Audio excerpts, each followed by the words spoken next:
Hello, welcome back to Bioli Talks. As you can remember, I always start my interviews with me playing piano, but this time is different. My guest is going to do a much better job on that at the end of the interview. Today, my guest is one of the most famous Georgian singers and musicians, and simply a great human being, Maia Baratashvili.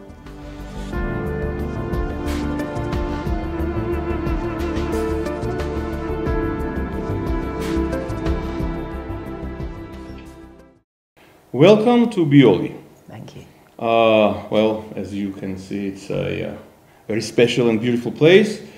It's the only wellness resort in Georgia, and its creator, Ramaz Bluashvili, he had an ideology to create so-called Georgian wellness.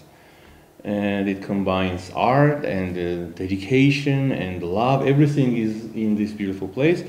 And one of the examples that I want you to try today is our tea. We have our botanists, they go around Georgia and they gather very special herbs, and they make tea for special guests like you. So, I love tea, and it looks very mysterious and very delicious. Try our very special tea. Thank you. And we're going to have a conversation over the tea. Over the tea.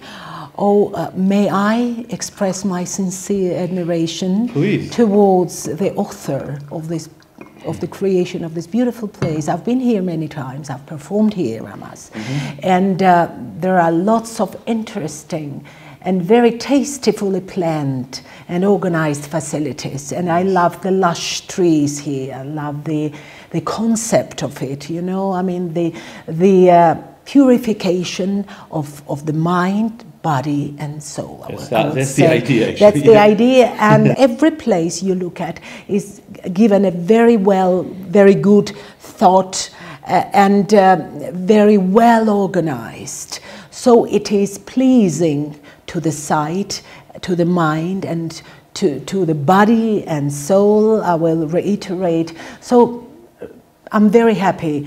My sincere admiration and gratitude to him and you, Ramaz, that you considered me to be a respondent today. And let's talk, and let's start with where were you born?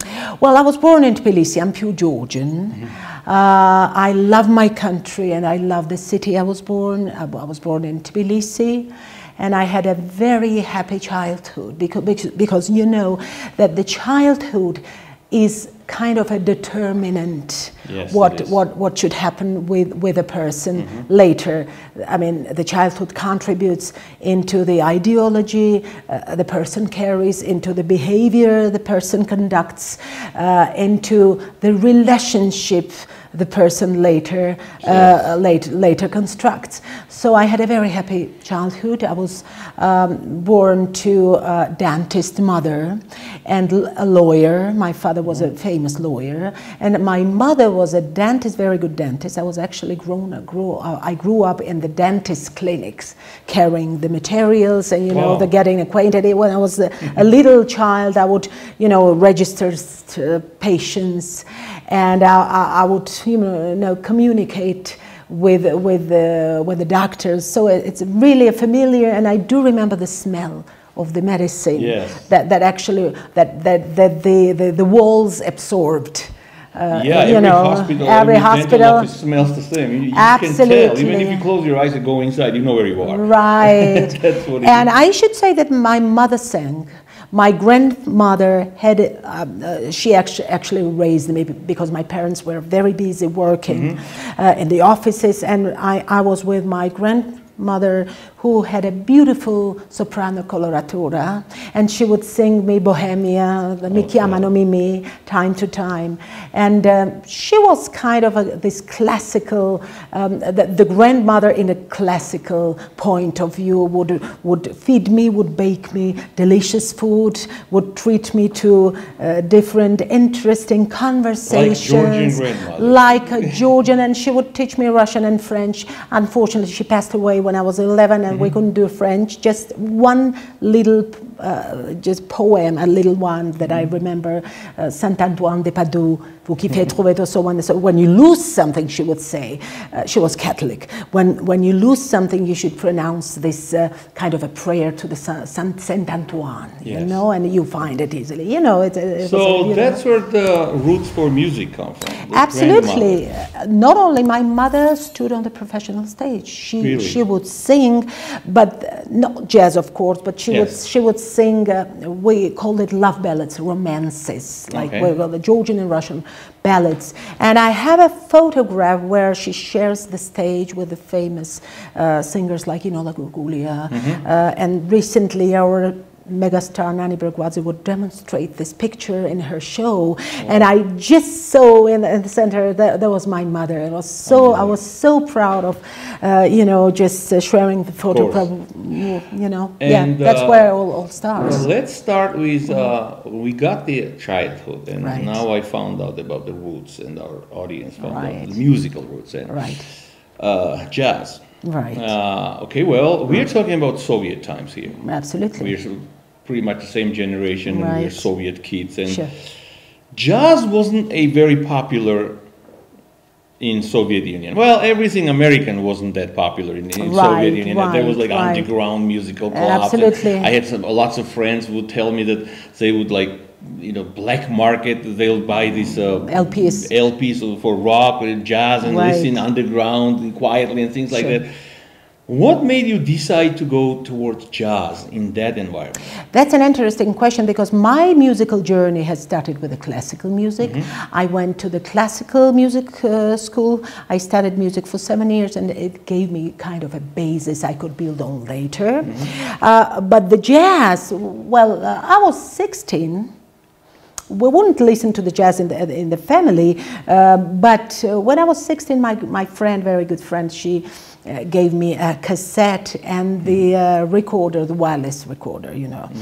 There was a cassette, there wasn't a digital platform in existence. So I put she told me that you should listen to it, because that time I believed that there was nothing beautiful and better than classical music, and I still believe that it's a basis and it's wonderful. But then I put the cassette. I do remember you don't even know what I was feeling, Ramaz. Later I discovered that it was swing, and the swing is an integral part of jazz culture, and it's kind of an offbeat that makes you feel different. The pulse and this, I don't know, that feeling, because no one has ever determined swing. You cannot determine it, but you can feel it. So the feeling was so marvelous that I felt it with every cell of my body and soul, and I loved it. I didn't go to school the second day. I just chitted, you know, I told my father that, okay, I'm not going, I'm sick, but what I did, I listened to that recording. That time I didn't know much about this music, but then I discovered it was Errol Garner with his trio playing the famous standard Chick to Chick. And then I decided to dig deeper. And there was, you know, virtuoso Oscar Peterson playing in duo with the laconic Count Basie. That was marvelous. I was so shocked with the Count Basie orchestra, and you know, the different temperaments, like, but the philosophy and the attitude was the same. You know, Oscar Peterson just doing this passaggio, and you know, in a virtuoso way, and while Count Basie would take one note, and you could feel the entire life in that single note, you know. This is what the great musician does. I mean, the one bar contains the entire history, the past and the future of your life. And that, you know, jazz is always, very often is called music of freedom. And again, the people you mentioned, whether Peterson or Count Basie, you know, that's where they were extremely free. Absolutely. And what does musical freedom mean to you? Let me tell you something. Absolutely, there was nothing ever created more liberating than jazz. When you see the jazz musician at work, you can observe the co-creator of the tune. Because when the jazz musician hears the tune, he says, no, I will play it in a different way. So for me, jazz is a huge castle. The association, yes. Okay, I'm going to give you now the association, how I see jazz. The huge castle. This is kind of a city in the city.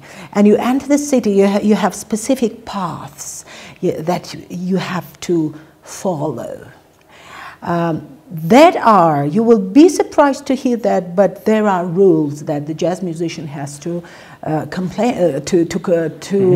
refer to. Otherwise, it will be a chaos. Okay, it gives you a freedom, absolute liberation. However, you have to submit to certain rules. This is the knowledge, okay? This is the very extensive, just amount of rules and harmony and rhythm you have to take into consideration. Only if you do that, then you can achieve freedom. That's what the giants, the names, the big names would do. I should tell you something very interesting. I discovered it recently myself. Can you tell me what do Georgian Supra and American jam session have in common? I mean, well, it's all improvisation. It's all right, absolutely, because this is the jazz is the unique kind of language you communicate with people. In both cases, it's a communication with the familiar or unknown people, where you are trying to just convey your message. Okay, you just suggest the subject, like in jam session you play the tune, the team leader plays the tune, and then the members improvise, they convey their messages musically. The same goes with Georgian Supra. Yes. The toast maker, the tamada, just tosses the toast, okay? Exactly. And the members they are not obliged, I wouldn't say that, but they are welcome to improvise, to convey their own attitude to the subject. So two very distant countries, I mean, miles away, jazz has lots, the music in general, but jazz particularly, has lots in common with arithmetics, with mathematics, okay? But it breaks rules also. Absolutely. Yeah. Absolutely. It goes beyond you. Yes, the great musicians, they push it to the limit. That's what the Herbie Hancock, the Chick Corea, Sarah Vaughan, all of them done actually. Well, let me tell you this little story. When I do lectures, I did one at NASA recently, and one of the main cores of my story is when I was a little kid. It's funny, you just mentioned Supra, and there was a big Supra in our house, and one of my father's friends. He said a toast to a song that went to the space. Oh, right. Yes. And as you know, that little toast changed my life. Absolutely. And the reason I'm saying, I followed that song and I went to NASA and everything. But to me, my father went to the United States in 1977 as part of the Georgian State National Singing and Dancing Ensemble. He brought newspapers from the United States. Right. And then I would compare those newspapers to ones we had, like remember Komunisti and those Absolutely. And then through those newspapers, I saw that life here was a little bit different than here. It was free. And to me, that song symbolized something that went through. It got out, and I wanted to follow. The reason I'm telling you this, did jazz ever feel to you as a young kid something that was different, something that was free than the environment you were in right there? Very good question. First of all, let me tell you, the job that you've done related to the song and the other issues as well. I mean, it was marvelous. I know, I know the process, and you really contributed energy and time and attention to it, and really turned out into very interesting, something interesting that will remain as a legacy of Georgia here and overseas, and bravo to you. And now about the freedom. My father, despite he was a Puritan, And he was very traditional. He was purely Georgian, was because he passed away a long time ago, you know. We lost our parents. I mean, some of us lost our parents. And he had this very interesting wireless set, a big one. And during this, he was a child of the Soviet time, you know. Of course. Yeah, okay, like people of our generation. And he would, you know, just find the sequence of these short waves. You remember that short waves, where the American, the Voice of America, there was Willis Conover saying, this is a blues time, this is a jazz time. And my father, I do remember now very well, my father would very be attached to these short waves and listening to the information that would break the iron veil between Georgia, the Soviet world, and America. And that's where I thought, and my father was a unique man. I mean, yes, I'm a daughter, I don't want to brag, but he was a unique man. He felt that there was something different over there. And what I would add to that, that America, the United States, provides a security to the human being in his choices. Yes. I mean, the freedom of the choice, which is actually granted by Lord over, okay? The human being is granted by freedom of choice. So that was kind of efficiently implemented over there. I mean, the freedom of word, the freedom of action, the freedom of communication, the freedom of choice. I mean, whatever you want, you would like to choose this or that way. So this what I heard and what I felt first time. That was a good question because it took me back to my childhood, you know, to my father who was trying to, you know, find the sequence, and it was really underground, but you know, people had this attitude, and we had kind of, in Soviet Union, you would agree, we had kind of a double standards. We would act on public one way, but on the other way, this goes to the religion as well. I mean, we are all Christian, you know, this is in our blood. We are Christians, Orthodox Christian, but on public with Soviet nomenclature. You know, my father was never in the party, in the Red Party, never, because he hated that. He hated the regime, and I don't know where does it come from, maybe from his roots, but this is what he does, what he did, and that's where I discovered that there's behind that curtain, the iron curtain, that was very hard to break through. There was something different, and maybe I was inclined to hear jazz maybe down in my subconscious that worked. And let's go through that iron curtain right now. Well, jazz has very deep roots in American culture, especially African American culture. And what does American music mean to you? That's also an interesting question, because we should go back to the history, the very beginning of the 20th century, where the contemporary music as it is now would have never existed without the roots, without blues and jazz that actually has roots in the very, very beginning of the 20th century. How did it happen? It happened in Mississippi Delta, and that page of, you know, I mean the racial segregation, racial issues in America was one of the very complex and complicated pages in American history, very complicated. Can you imagine the Delta, Mississippi Delta, and poor slaves working in the cotton field? And, you know, that was the only way to communicate with your pal over there, was in a singing way, like, okay, my man is treating me bad. Oh, yeah, and somebody would reply. And this call and response, you know, jazz is a collective genre. Similarity to Georgian absolutely, absolutely.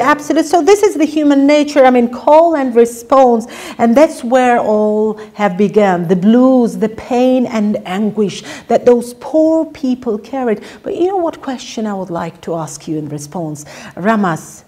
I was always thinking, how could the suppressed will, because the slaves had suppressed will, okay, they were very restrained.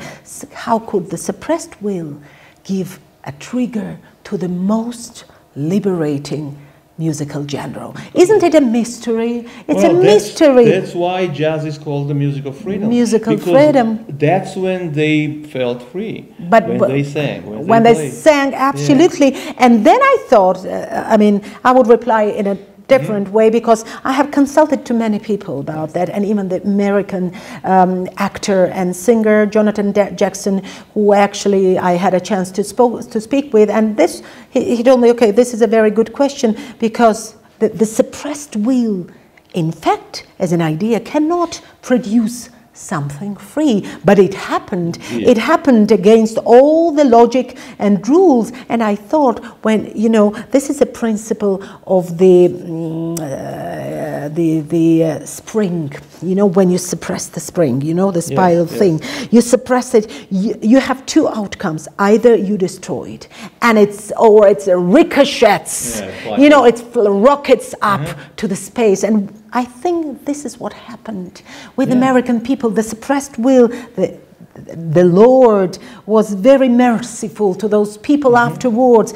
He gave them the notion of freedom, just conveyed and reflected in music. He added to it a concept of the United States of America. Yeah, absolutely. Only in America. Absolutely. Only in America. Yes, and, I see. We're talking about the United States here. You mentioned, Count Basie, you mentioned Peterson, all those legends and giants of jazz. And if you take those times, I think that was a golden age of jazz. Right. How does that time compare to a modern jazz? Where is jazz today in America? Well, jazz is alive, I should say, and this pleases me very much. And I don't think jazz will ever extinct. However, jazz as a mainstream existed in 20s, in 30s, then the big band era comes in 50s and 60s, and that's where jazz was considered as an entertainment, mainstream entertainment industry.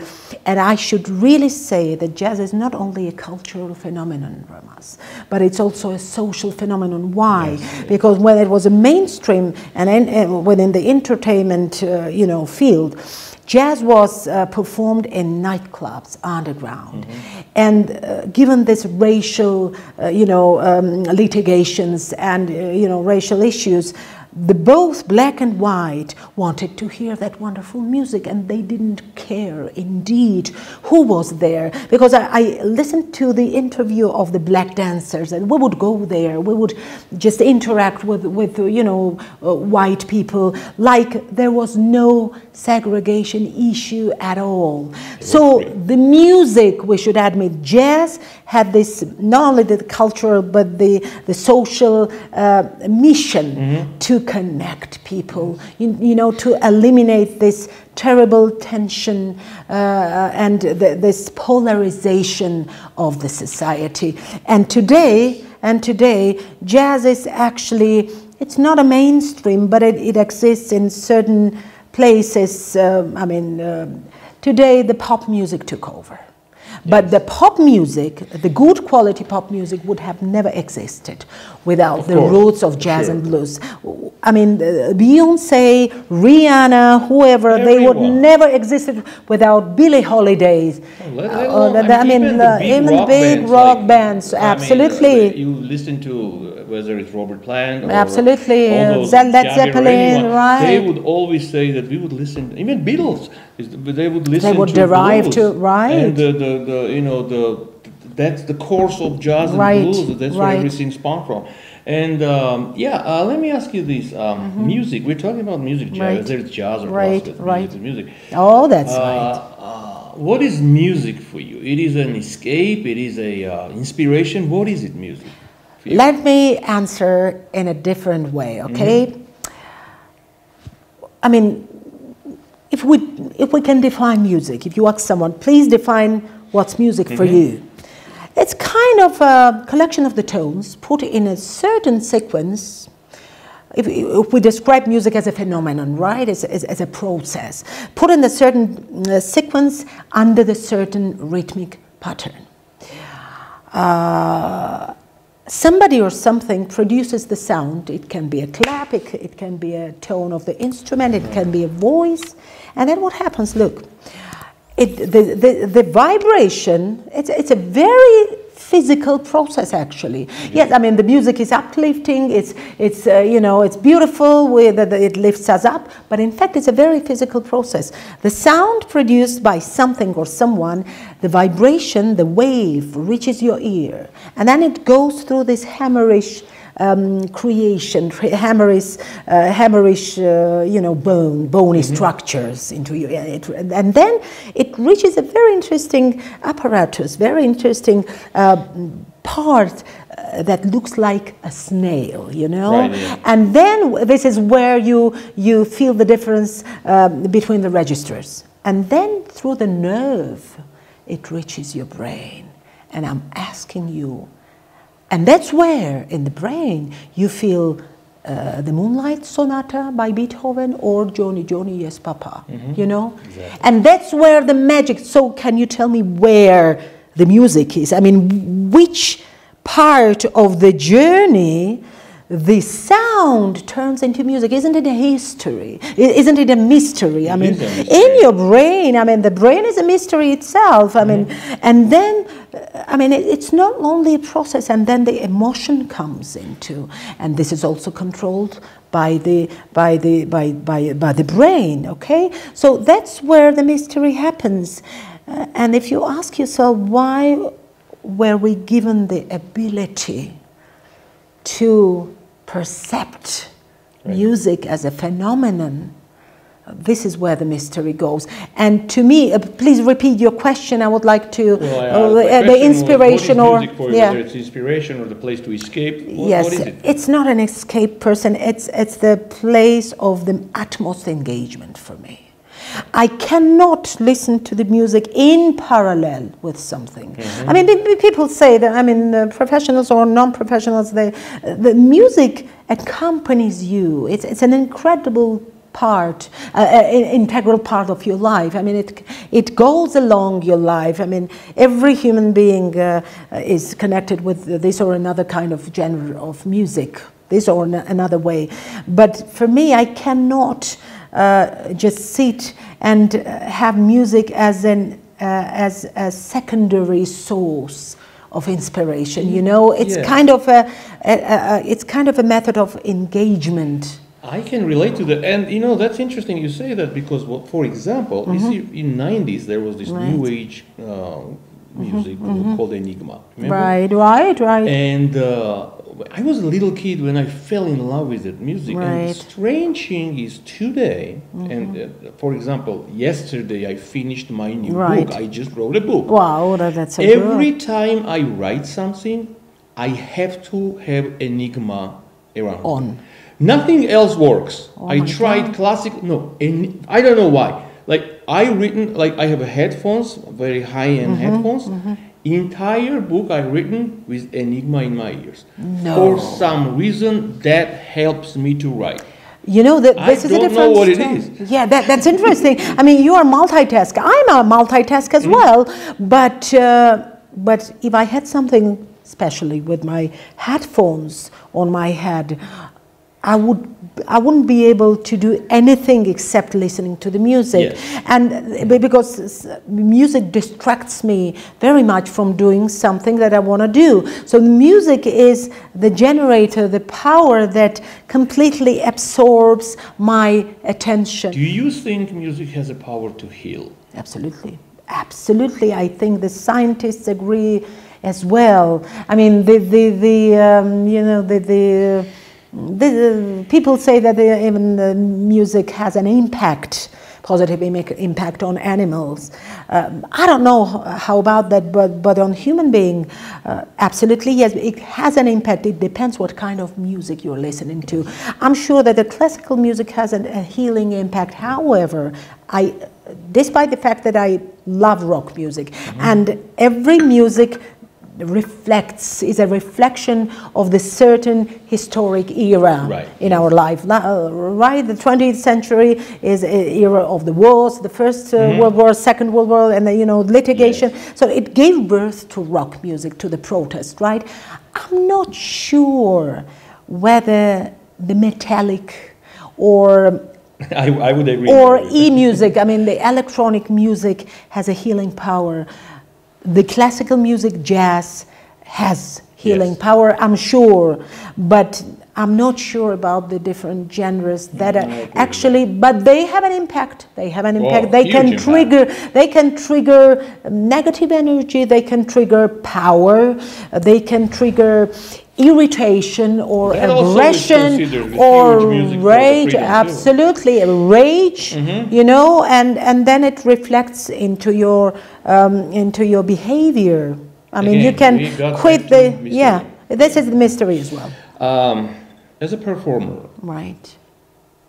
How does Maia Baratashvili feel during a live performance and during a studio recording? Which one's better for you? Live. Only live. I have very few studio recording, which has its own charm, because it gives you the ability to control yourself better, to find better yourself as a professional, and it gives you an opportunity to correct things. However, why I like live? It's like a theater, it never comes back. And in the movies, you can do, several shots in sequence, and then you reach that high paramount, the best option of yourself. But during the live performance, you say it once, and that's it.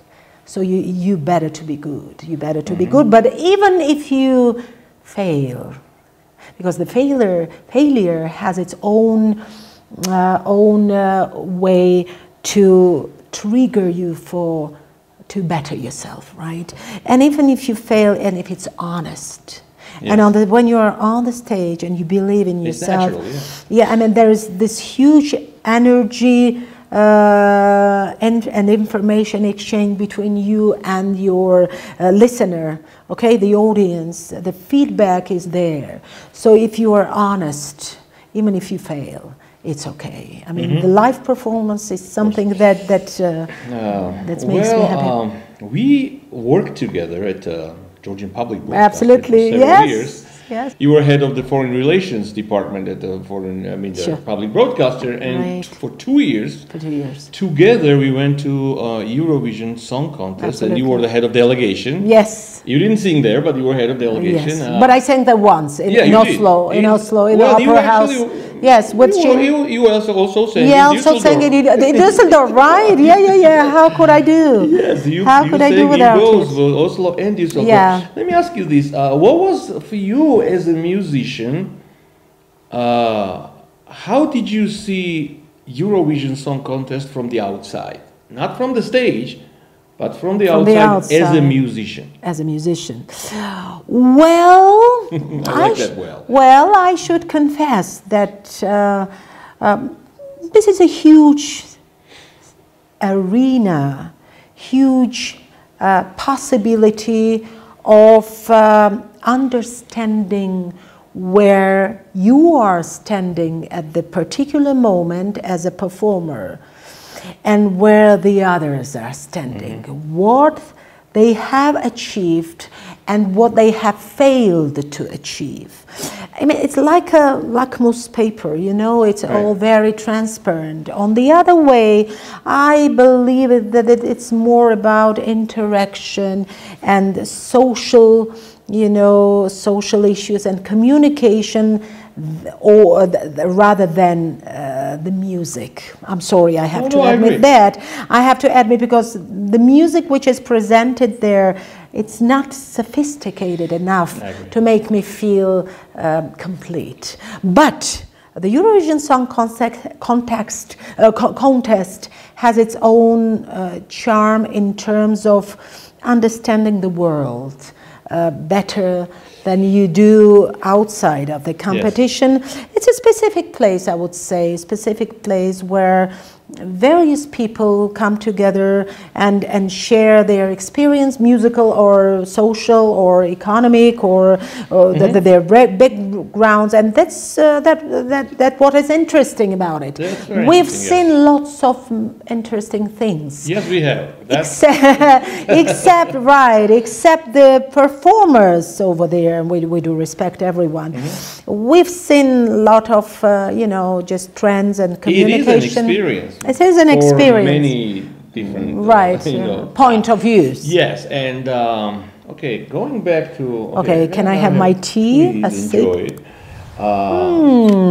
Going back to the golden age of jazz and legends. If you had the chance to go back in time, and have a 1-hour conversation with someone, who will it be? Oh, I would take masterclass with Betty Carter, who was the purely jazz performer, admitted by Sarah Vaughan. I do remember her saying the only a real pure jazz performer was Betty Carter. However, I would speak to Sarah Vaughan, of course, Ella Fitzgerald. I would not having a conversation only. I would be, I mean, they are superiors and they are perched upon the paramount of the industry and music, of course.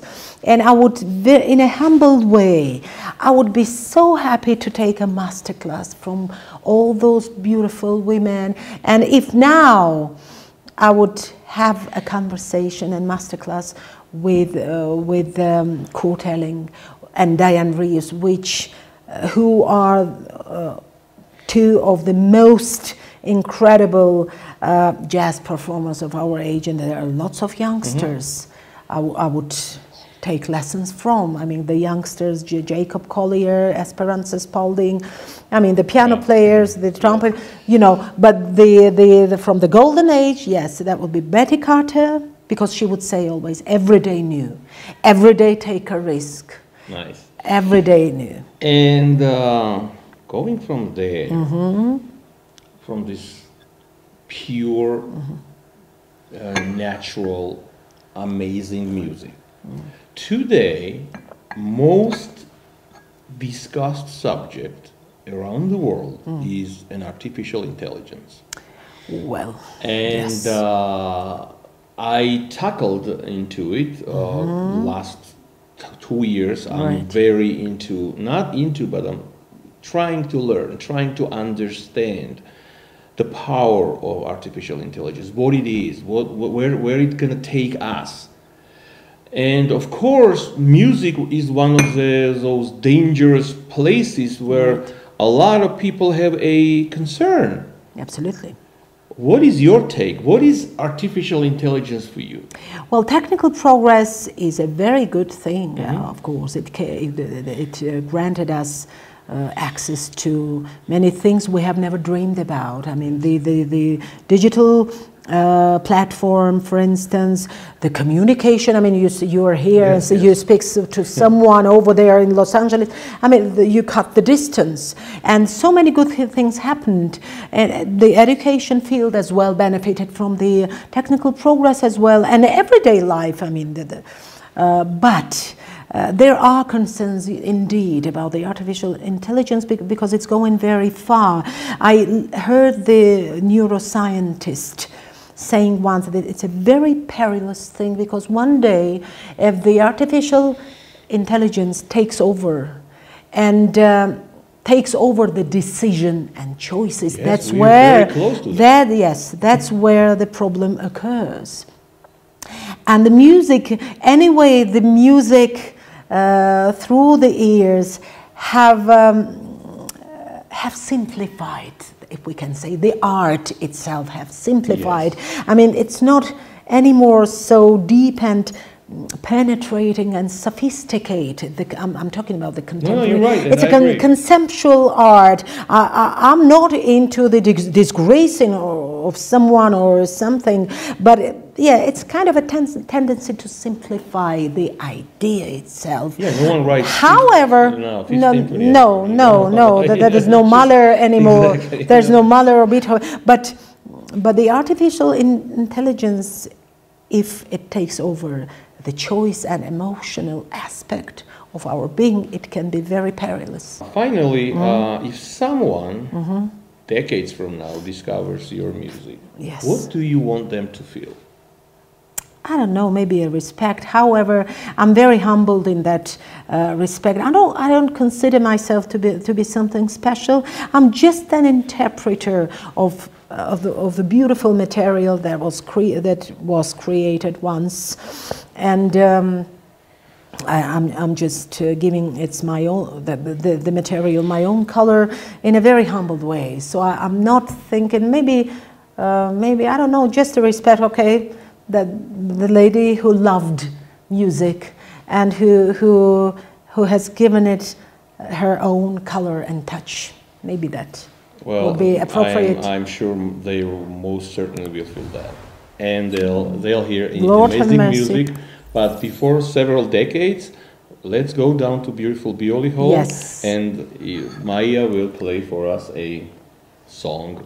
With great pleasure. With great pleasure. Thank you, my friend. Thank you very great much. To you. Thank you. Thank you.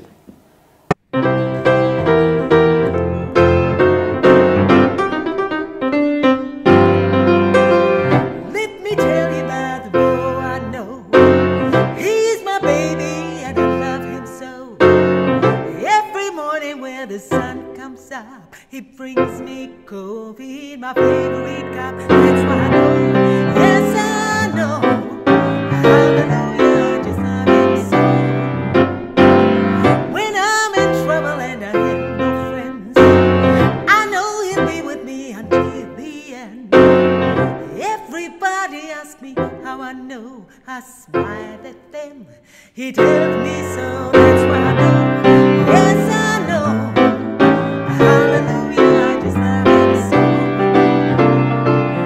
When I call him on the telephone and tell him that I'm all alone, by the time I count it 1 to 4, I ain't knock on the door.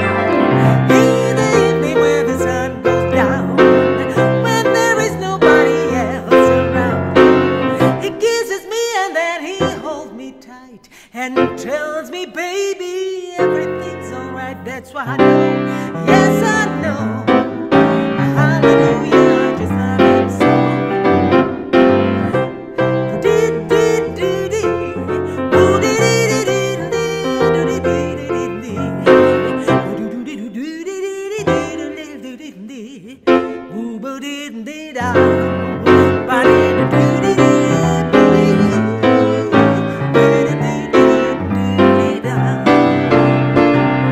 When I call him on the telephone and tells me that I'm all alone, by the time I counted 1 to 4, I hit the door. In the evening when the sun goes down, when there is nobody else around, he kisses me and then he holds me tight and tells me, baby, everything's alright. That's